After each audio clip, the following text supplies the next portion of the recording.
shade and everything? That's nice.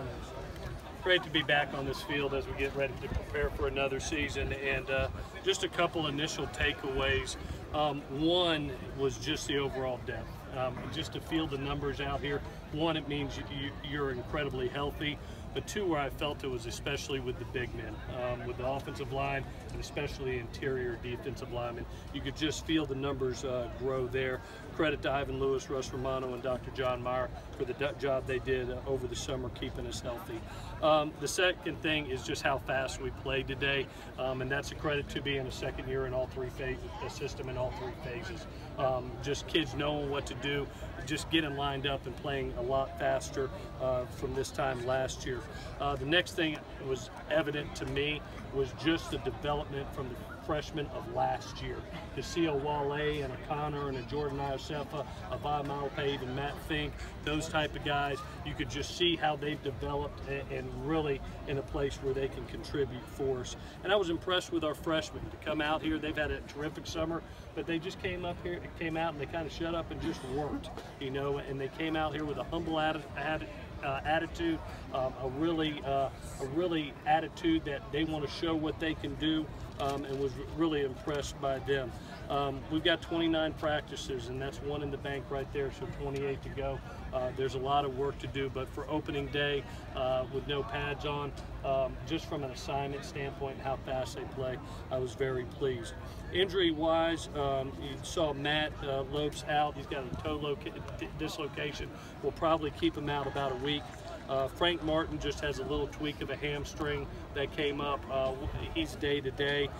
Just the two surgeries that happened in the offseason with Nathan Smith, ACL, and Taylor Katoa, ACL. Obviously, they're out, but they're progressing nice with getting that rehab.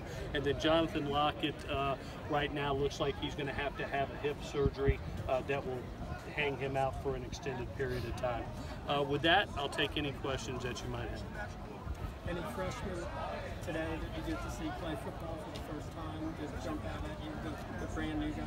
Yeah, you know, I really, the guys that really jumped out were kind of the interior guys with Marlon and Peely and Jay Tufeli and Jake Lichtenstein. I mean, you saw those big bodies inside, and all of a sudden it was dwindling numbers to, wow, we're 3, almost 4 deep in there right now. So that stood out. I thought the young wideouts made some nice plays today and showed that they had been working hard in those PRPs and have been in their playbooks. You didn't see a lot of assignments errors. Saw some flashes from Stephen Carr. That was nice to see in the running back area. And then those front 5 offensive linemen, I think, you know, I don't know when it will be, but just to see them out there and see their size and their athleticism was very impressive. So overall, a good day. Obviously, you know, Jersey and Helton, but we'll see when the pads get on, but for opening day, very pleased. We saw quite a bit of moving on left tackle and the PRPs. Is that somewhere where you guys are going to look at him again? Yeah, we're double training right now. You know, we have 2 young centers behind them, and Cole Smith and Brett Nealon, but we're really double training both Nico and Toa at that center position, but also at tackle. You saw them go in and out, with Nico going from center to right tackle and Toa going from center to left tackle. You know, I think it's going to be imperative to double train those 2 guys at that center position. Both are really healthy. They looked good today, but we'll keep on double training. Those 2 guys have been rocks for us and are going to need to work at both positions. Coach, talk a little bit about the energy. I mean, it seems like towards the team period, offense and defense are both feeding off of each other. Guys are hopping around. How motivated is this group? Yeah, I think they're very motivated. They had a lot of taste of confidence last season, a lot of momentum, and they know what they want. You know, remember what we talked about. We're not a satisfied bunch. We're not a comfortable bunch right now. We may have accomplished some things last year, but we didn't win a Pac-12 championship, and that's got to be our goal, is to be able to get to that Pac-12 championship game and try to win that. That opens up even more doors.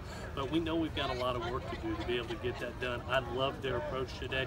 That usually happens on day 1. Now the challenge is to keep that for 28 more practices prior to Western Michigan. Because camp starts so early this year, it's 5 weeks to get this all game.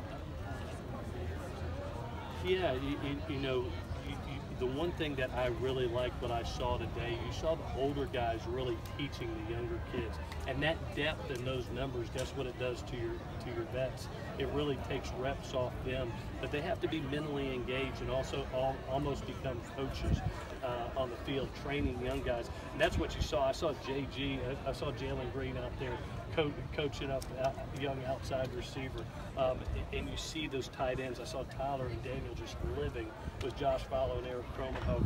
That's what you want. You want your older guys to really coach up those young guys when they're not in, and that's how you stay alive for really games. Good question. You mentioned the development of Matt Fink. Was that competition between him and Jack for the backup spot going to be determined off this fall, or do you see them being even right now? No, we'll go through training camp as we will all the positions, and we'll go through 18 practices, and then when we get to that mock game week, two weeks out for Western Michigan, we'll set it 2 deep, just like we did last year. But there's some things that we have to see. Obviously, we have to figure out some offensive line things, the second and third string quarterback position, the nose tackle position, figure out exactly how we want to align our secondary, things like that. And that's what you get 18 practices for. One, to make sure that you're training everybody, because I hope, knock on wood, that we have, just like today, not one injury in practice, but sometimes those come up. So you see where you're at after 18 practices, you see who's best for your football team in this moment, and you make it 2 deep, and that's what we do. How do you know whether a first fall practice was a good one or not?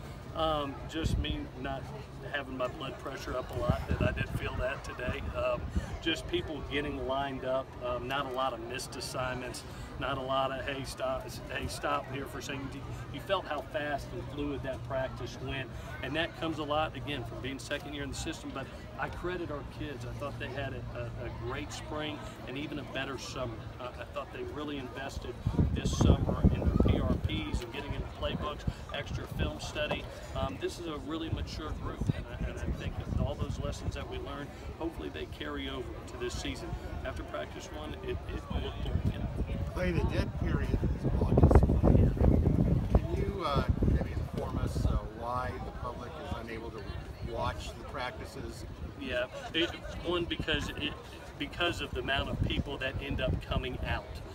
If there is even a prospect's grandfather, uncle, grandpa, it's too hard to monitor.